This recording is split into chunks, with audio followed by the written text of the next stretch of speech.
Congressman John Larson is here with some insider perspective on the health care debate. Also, he's one in a crowd running for governor. Business executive Oz Griebel tells us why he should be the leader of the pack. And we talked to a home builder who says there are too many steps and too many stops to get things built here in Connecticut.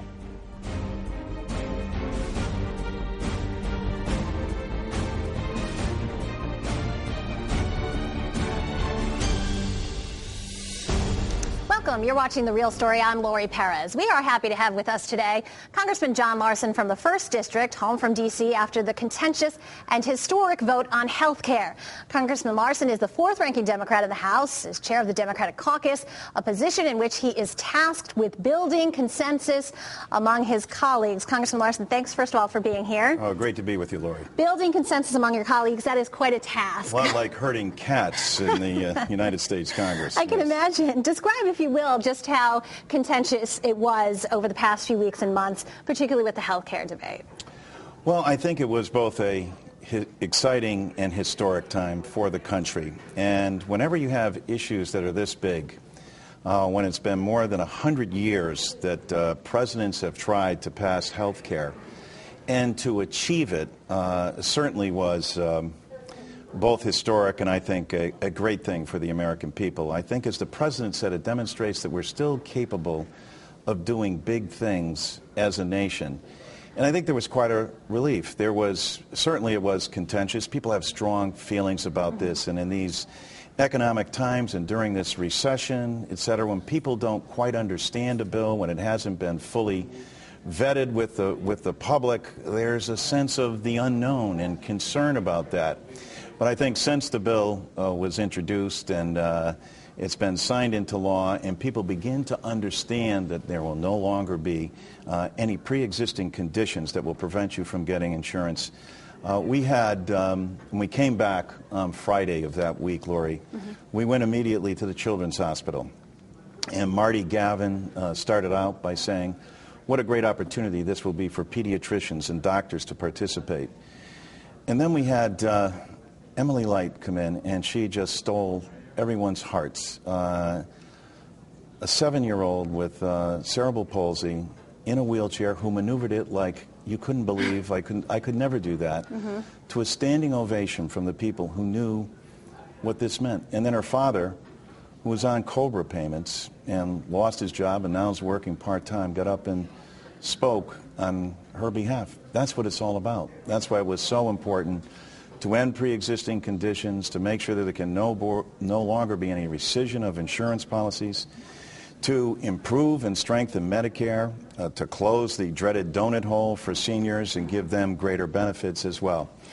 What do you think has been, and because I know that you spent a lot of time, at hospitals and senior centers, et cetera, trying to explain, as you see them, some of the benefits of this. What has been the biggest misconception? What's the thing that's frustrating you that people still think about it? Well, first of all, I think it's been actually a very good and informative debate. And I've said this most places I've been. I said, contrary to popular belief, I think the Tea Party actually served a very good purpose here. They, sounded the alarm and concern in many respects about some of it not true, others of it, certainly deep concerns held by all Americans. There is no government takeover of health care. And I think the president was able to lay that out, but it was in part because this was, the battle was highly pitched, just like, and not unlike the battle for Social Security in the 30s, the battle for Medicare in the 60s, and now health care. Now, as I said, President Theodore Roosevelt, Franklin Roosevelt, Truman, Richard Nixon, all tried to get health care, and certainly Bill Clinton, but Barack Obama was able to achieve it. And there was an awful lot of contention, and I think a lot of misunderstanding in terms of what the bill actually does, and a lot of concern because of the steady diatribe that this was socialization, that it was government takeover. I defy anyone to tell me where the government takeover is in the program. I think once the public has a chance to be further informed and educated, now that you actually have a bill in front of you, instead of 3 bills coming out of the House, 2 bills coming out of the Senate, and then those both being passed in different bills in both houses, never being a conference committee, and then coming together at the end. I think Otto von Bismarck said it best: 2 things shouldn't be observed: sausage being made and a bill becoming law. We did have a guest on recently, though, who said that during this whole health care debate, he was disappointed that Connecticut's congressional delegation did not appear, in his words, to stand up for the insurance industry, which he thought, really became public enemy #1 during this whole thing. I mean, what do you think of that critique? Well, we have great companies and outstanding companies as well. There are an awful lot of insurance companies throughout the country. But they did, in many respects, there's no getting around it, become center stage in this whole effort because of the issues that I addressed earlier: pre-existing conditions, the rescission of policies. In the House of Representatives, also we repealed McCarran-Ferguson, which gave a special exemption as well.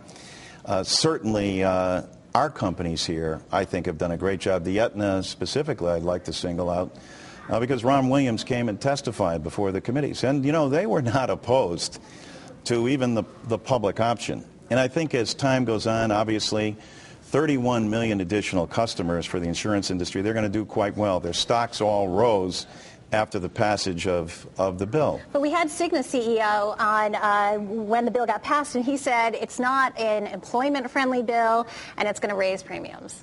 Well, premiums may rise for some, but their overall cost is going to drop. And we also, of course, had one of the former heads of Cigna testifying throughout Congress about the problem with pre-existing conditions and the problems that occur with rescinding policies. And so, unfortunately, because I think you and I both know many good people who work in the insurance industry. Right. It's a value-added industry. But in this case, they were on the wrong side of history, I think, and the wrong side of the issue, and dug in perhaps in places where they shouldn't. Would it be that everybody could have, when the president called upon the nation to come together, end the turf battles, and unite, you would have thought that we could have achieved that goal. And when he called down the major industries, including insurance, but pharma, medical devices, hospitals, doctors, et al., there was a time for people to come together. It's sad in a way that it didn't, but I think, the insurance industry is going to benefit, grow, and flourish because of this bill. 32 million more customers. Small businesses who have been denied now getting subsidized with the opportunity to buy insurance for their employees where they previously weren't able to do that. And in the light, I hate to say this, but, our companies were hurt by the fact that in California rates were risen 39%, and in our own state 24%. And that's before any passage of the bill. So I think we're going to have to continue to work at bending the cost curve and getting things under control, but I think by and large it'll be positive for everyone. We don't have a lot of time left, but while you're here, let me make sure to ask you and of course Senator Dodd have worked extensively on the bill and throughout your years there. Could you give us some perspective on how you think the delegation will be impacted by his departure? I don't believe, well, certainly the delegation will miss him, but the state of Connecticut will be impacted. This is an incredible public servant who, when he announced he was retiring, a lot of people might slow down. Chris Dodd put his shoulder to the wheel, and he just worked all the harder. And he had such an incredible lift in the Senate. For his beloved friend, Teddy Kennedy, he picked up the mantle of health care reform and made sure that that got done. And at the same time, the Senate is now taking up reg reform of our financial institutions as well. And Chris Dodd has been the champion all along in that. He's had an incredible year.